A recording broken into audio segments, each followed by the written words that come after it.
Students, good morning to all of you. Today in this lecture, we will study about the input-output subsystem. Okay, this diagram presents the input-output subsystem. Okay, main components of input-output systems are input-output device and input-output interface. Okay, input-output interface and input-output device. Okay, these are the main parts of the input output subsystem. Okay, and CPU and memory and different type of buses are connected, are used in the subsystem. Okay, input and output devices allow us to communicate with the computer system. Input output is the transfer of data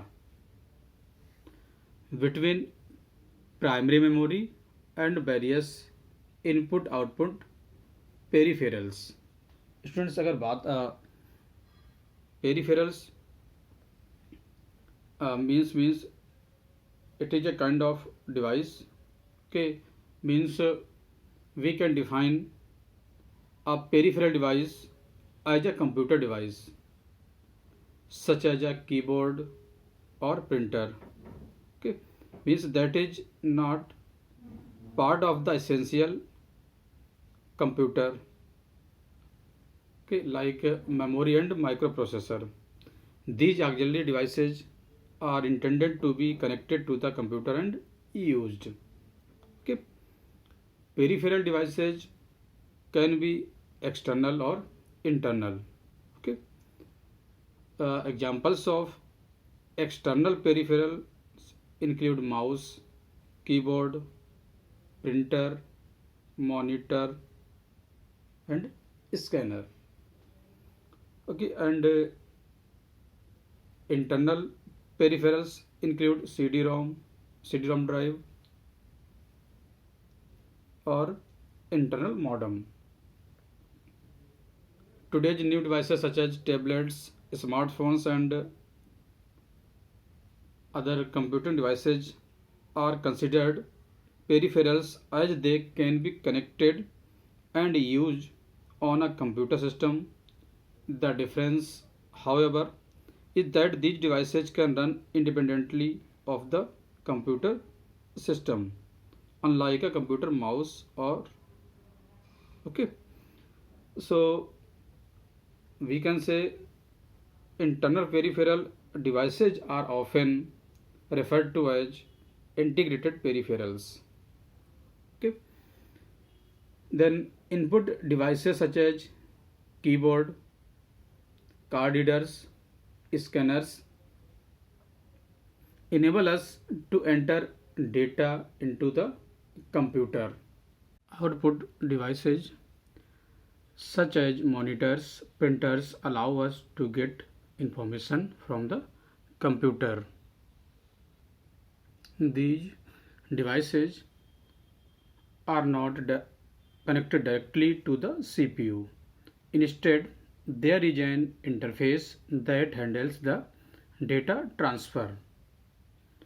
This interface converts the system bus signals to and from a format that is acceptable to the given device. Okay, means जो input output interface है, it provides the platform, okay, to get input and to produce the input. Okay, and it works like a communication path between the input output devices and the CPU. The CPU communicates to these external devices via input output registers. The performance of a computer system can be limited by compute bound jobs or input output bound jobs. Students, If we talk about the input output bound jobs, means the rate at which a process progresses is limited by the speed of the input output subsystem. Means a task that processes data from disk, for example counting the number of lines in a file, is likely to be input output bound job. uh, and we can say a program is input output bound if it would go faster if the input output system was faster. Okay, this is about the input output bound job. And next we talk about CPU bound job. CPU bound job means the rate at which process progresses is limited by the speed of the CPU. Okay, means ऐसे process totally CPU की speed के ऊपर depend है for the execution of.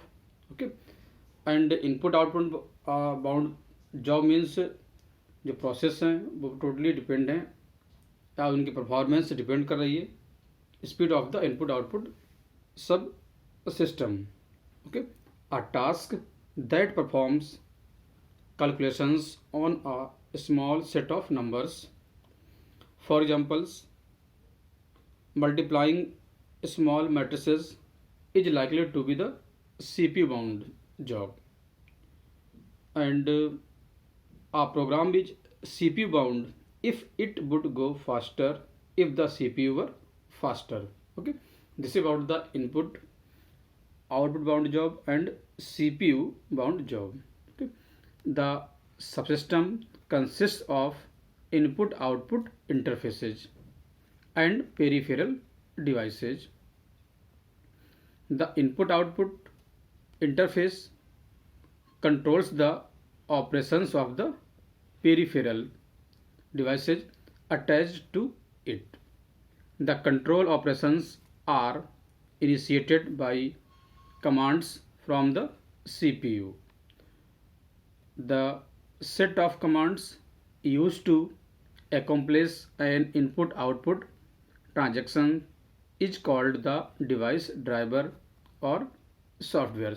Okay, मैं जितने भी input output transactions हैं वो परफॉर्म हो रहे हैं डिवाइस ड्राइवर्स मीन्स जो डिवाइस यूज कर रहे हैं लाइक इनपुट डिवाइस और आउटपुट डिवाइस. ओके, जिन्हें हम सॉफ्टवेयर भी कहते हैं. The functions of the interface are to buffer and perform data conversion into the required format. It also detects transmission errors and requests regeneration of an input output transaction in case of an error. Okay, this is about the working of the diagram input output सब system. Okay, and जैसे diagram students हम देख रहे थे वहाँ पे control bus, address bus and हमने data bus use किए थे. And these commands are issued by the CPU. In some cases, the interface can also interrogate to the CPU if an urgent attention is requested by the CPU. Students, next, data bus. Okay, a data bus is a system within a computer or device consisting of a connector or set of wires that provides transportation for data. Different kinds of data buses have evolved along with personal computers and other pieces of hardware. Okay, means a database can transfer data to and from the memory of a computer or into, or we can say out of the central processing unit that acts as the device engine. A data bus can also transfer information between two computers. Means wider data buses can handle higher bit rates, and the amount of data they can transfer is known as bandwidth. Okay, means the speed at which information is exchanged between components is regulated by a bus controller. Okay, means bus controller is used to maintain the uh, data transfer between devices or between computers. Okay, and next, address bus. An address bus is a computer bus architecture. It is used to transfer data between devices. The devices are identified by the hardware address of the physical memory, or we can say physical address. The address is stored in the form of binary numbers to enable the data bus to access memory storage. And address buses are made up of a collection of wires connecting the CPU with main memory that is used to identify particular locations. Location means addresses in main memory. The width of the address bus, that is the number of wires, and it determines how many unique memory locations can be addressed. Okay, so this is about the address bus and data bus. Okay, and if we talk about the control bus, okay, in computer architecture, a control bus is a part of the system bus used by the central processing units for communicating with other devices within the computer, while the address bus carries the information about the device with which the CPU is communicating, and the data bus carries the actual data being processed. The control bus carries commands from the CPU and returns status signals from the device. Okay, this control bus is mainly used to control the transmission of data with the help of signals. Okay, signals in the form request signal and grant signal. Okay, suppose किसी particular device से data transfer करना है, okay, that time वो particular device data transmission के लिए ready होनी चाहिए, and जिस डिवाइस में हमें ट्रांसफर करना हो पर्टिकुलर डिवाइस भी रेडी होनी चाहिए. Okay, this is about the input output subsystem. Okay, thank you students.